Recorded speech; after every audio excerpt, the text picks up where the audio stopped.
ሳንድሮ ጂሶቲ ካጠናቀሩት ዘገባ ለመረዳት ሲቻል ካቶሊካዊት ቤተክርስቲያን በሕፃናት ላይ የሚፈጸመው በደልና አመፅ ለመዋጋት ብሎም የሕፃናት ጥበቃ ጉዳይ በተመለከተ የሚደረገው ጥረት አብነት ሆና ለመገኘትና የምታካሂደው ጥረት ዘርዝረው ካቶሊካዊት ቤተክርስቲያን በዚህ ዘርፍ የሚሰጠው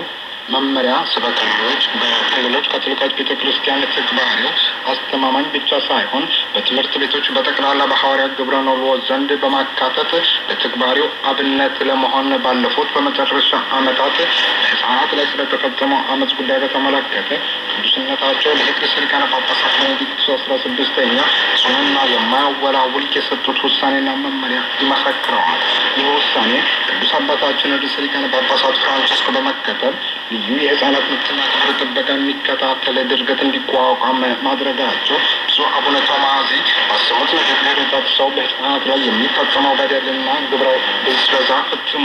ምክንያታዊ ሊያደርገው የሚችል አብነት የለም። ስለዚህ የሕፃናት መብትና ክብር ጥበቃ የማያወላውል የሁሉም ኃላፊነትና ዓላማ መሆን አለበት ብለው የሕፃናት ሰብአዊ መብትና ክብር ጥበቃ ተግባሪው ቅድስት መንበር የሕፃን ሙሉ አድማስ የሚያጠቃልል እርሱም ከመጸነስ ጀምሮ የሚል ሕፃናት